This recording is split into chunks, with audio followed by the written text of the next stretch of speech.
জলপাইয়ের বার্মিজ আচারের special recipe, যেটা রোদের ঝামেলা ছাড়াই আপনি রেখে দিতে পারবেন 1 বছর পর্যন্ত আপনার ডাইনিং টেবিলে। সো ফার্স্টেই আমি 1 কেজি মতো জলপাই এখানে আমি সিদ্ধ করতে বসিয়ে দিলাম। 1 কাপ জল দিয়ে দিলাম এতে। এটা ভালো করে সিদ্ধ হয়ে যাক, এটা সিদ্ধ করে নিতে হবে ভালো করে। আর ওদিকে আমি একটা মশলা তৈরি করছি।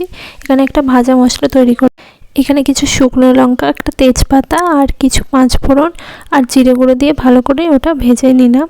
আর এদিকে জলপাইয়ের জলটাও ভালো করে শুকিয়ে গেছে। এটা ভালো করে শুকিয়ে গেলে আমি এইভাবে ম্যাশ করে নেব। আমি প্রথমে খুন্তির সাহায্যে করছিলাম, তারপরে হাত দিয়ে একটু গরম থাকা অবস্থায় ম্যাশ করে নিতে হবে। এটা ভালো করে ম্যাশ করে নিতে হবে আপনাদের। দেন এখানে ম্যাশ করা আমার কমপ্লিট হয়ে গেছে।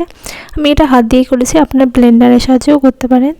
আচার বানানোর জন্য এখানে 1 ফুট কাপ সরিষার তেল দিয়ে দিলাম। সরিষার তেলটা ভালো করে গরম হয়ে গেলে আস্ত গোটা জিরে এখানে আমি ফোড়নে দিয়ে দিলাম। ফোড়নও দিয়ে এটা ভালো করে নাড়িয়ে নিয়ে দিয়ে দিলাম 1 কাপের মতো চিনি। তেলের মধ্যে চিনিটা ভালো করে গলিয়ে নিতে হবে। এটা ভালো করে অনবরত নাড়তে হবে যাতে চিনিটা গলে যায় ভালোভাবে। এভাবে আমি নেড়ে নেব কিছুক্ষণ ধরে। তারপরে চিনিটা গলে গেলে এখানে দেখতেই পাচ্ছেন চিনিটা অনেকটা গলে গেছে।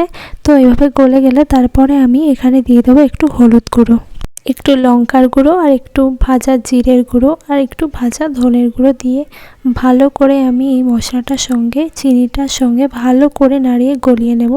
দেন এখানে ম্যাশ করে রাখা যে জলপাইয়ের পেস্টটা ছিল সেটা এই মশলার মধ্যে দিয়ে দেবো। দিয়ে আমি এটা ভালো করে মশলার সঙ্গে মিশিয়ে নেব। এটা কিন্তু মশলার সঙ্গে ভালো করে মিশিয়ে নিতে হবে, তাহলে আচারটা খেতে ভালো লাগবে। আর মশলাগুলো যখন মুখের মধ্যে পড়বে তখন আচারটা খেতে অসাধারণ লাগবে। তো আমি এইভাবেই অনবরত জলপাইটার সঙ্গে মশলাগুলোর সঙ্গে ভালো করে নেড়ে নেড়ে মিশিয়ে নেব। অনবরত এটা কিন্তু নাড়িয়ে যেতে হবে যাতে এটা তলায় না লেগে যায়। তারপরে এখানে আমি একটু কাসুন্দি দিয়ে দিলাম। আপনারা চাইলে সর্ষে বাটাটাও ইউজ করতে পারেন। আমি এখানে কাসুন্দি ইউজ করেছি। দেন কাসুন্দিটা দিয়ে আমি ভালো করে আবারও মশলার সঙ্গে এভাবে নাড়িয়ে নিলাম। দেন এখানে আমি একটু দিয়ে দিলাম চিলি সস। চিলি সসটা দিলে আচারে কিন্তু একটা দারুণ কালার আসে আর খেতে অসাধারণ লাগে। তারপরে আমি স্বাদ মতো একটু লবণ দিয়ে আর ওই ভাজা মশলাটা যেটা করে রেখেছিলাম সেটা এই জলপাইয়ের আচারের মধ্যে দিয়ে দিলাম। দিয়ে এবার আমি একেবারে ভালো করে এভাবে নাড়িয়ে নেব। ভালো করে অনবরত এভাবে নাড়িয়ে নিলে দেখবেন আচারে একটা সুন্দর কালার চলে এসছে। এখানে আমার কালারটা চেঞ্জ হয়ে গেছে। তারপরে আমি এখানে একটু আমচুর পাউডার দিয়ে দিলাম। আমচুর পাউডারটা আপনাদের কাছে না থাকলে এটা স্কিপ করে যেতে পারেন। দেন এভাবে ভালো করে নাড়িয়ে চাড়িয়ে এটা দেখবেন যখন কড়াইয়ের গায়ের থেকে লেগে লেগে উঠে আসছে, দেখতে পাচ্ছেন এখানে কড়াইয়ের থেকে উঠে আসছে। সো তখনই বুঝতে পারবেন যে আপনার আচারটা এভাবে রেডি হয়ে গেছে। দেন এখানে আমি গ্যাসের ফ্লেমটা অফ করে দিয়ে আচারটা ভালো করে নেড়ে তারপরে একটা প্লেটের মধ্যে এভাবে তুলে ছড়িয়ে দিলাম যাতে আচারটা ভালো করে ঠান্ডা হয়ে যায়।